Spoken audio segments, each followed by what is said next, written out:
South Dakota, land of rolling plains, endless hills, and the original home of the Lakota. Their history has often been told through somebody else's perspective, but I want to hear their story directly from the source, as in my perspective, that's the purest form of it. I'm here in South Dakota because I'm going to go visit the Oglala Sioux Nation, all the way in southwest South Dakota. The reservation has been in the news a lot lately, but I don't think it's justified, as the news will make anything seem worse than it is. So I want to go there to see the real story and to get real testimonies from real people there. Specifically, I will be speaking with various Oglala Sioux tribe educators to learn more about the reservation from their perspective.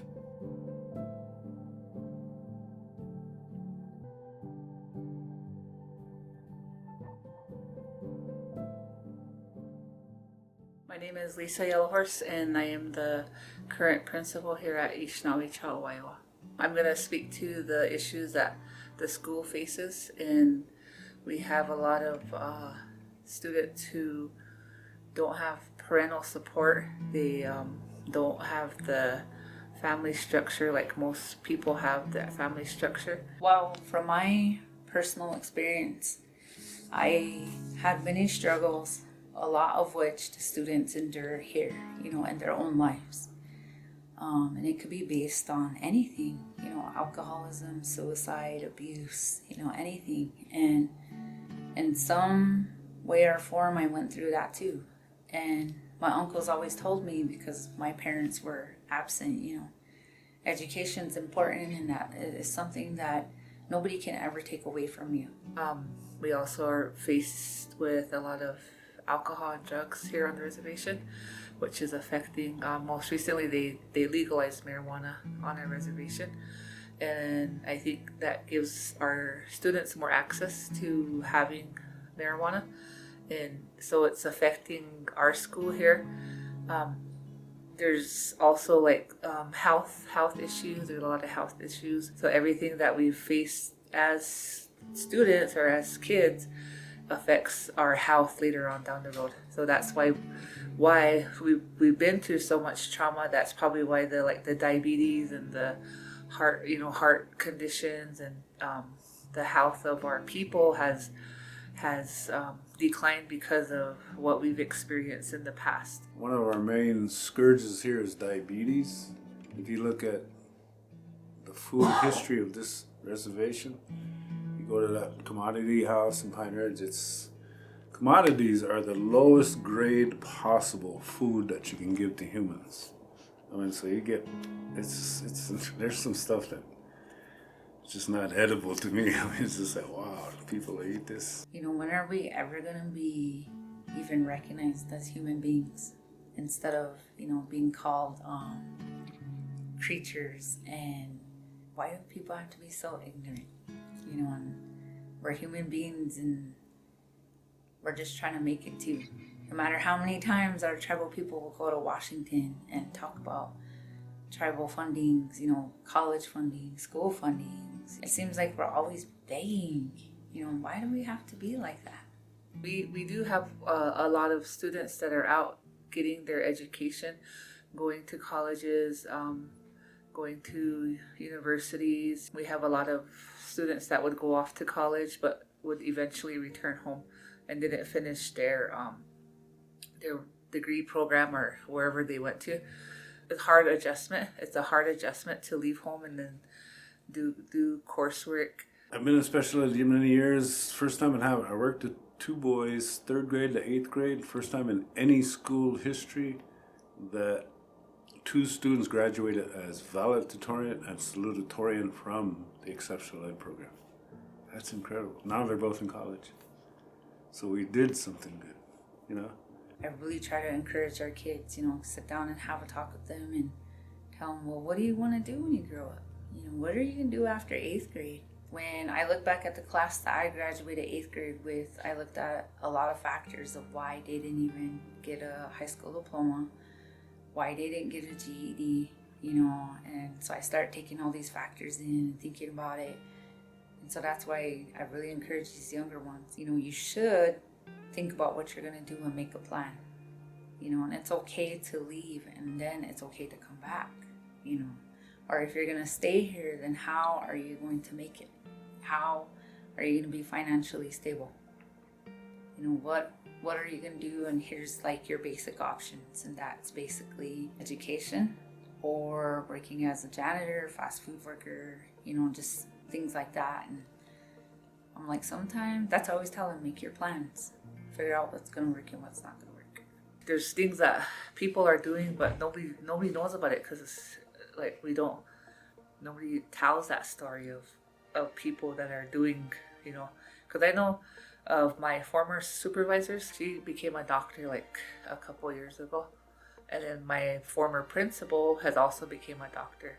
So we have quite a few women, like older women, that are accomplishing their doctorate degree. I did create a math game where my special needs, they would have the Rapid City School District. You guys been to Rapid City?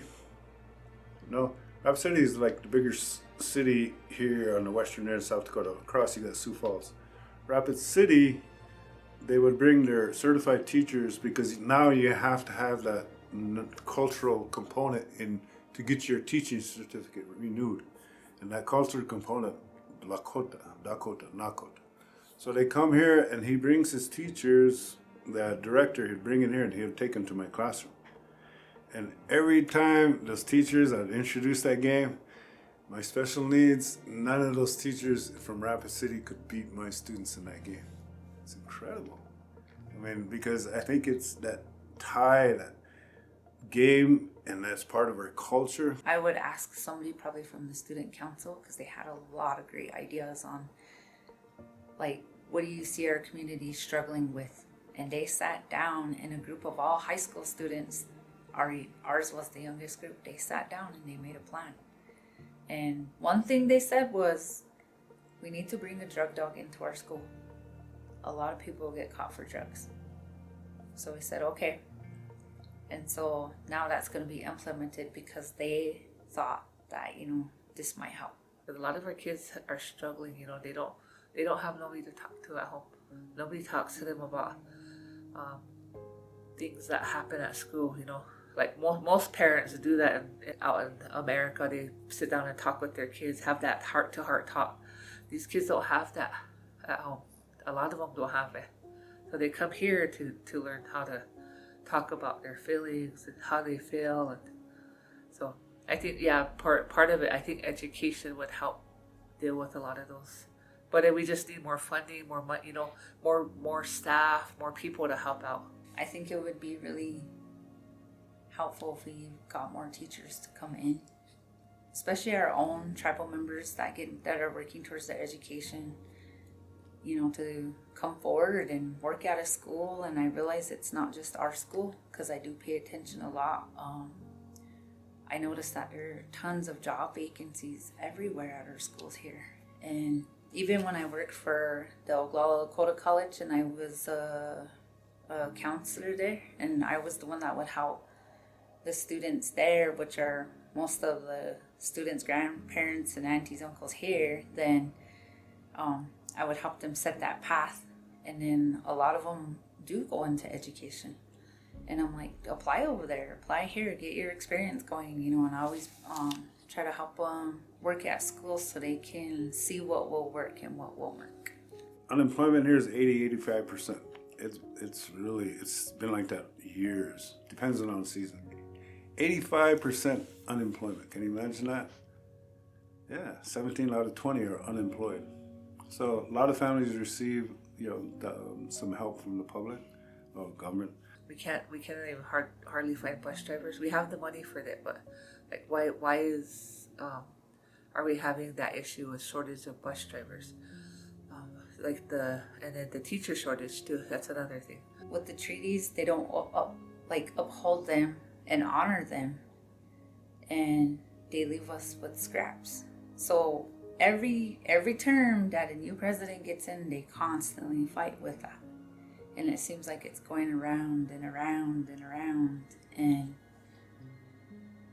I think if they did, you know, maybe we would have more fundings for schools and for our healthcare and for our water rights, you know. And I think we could have big businesses if they did honor those, instead of always kind of putting that on the back burner.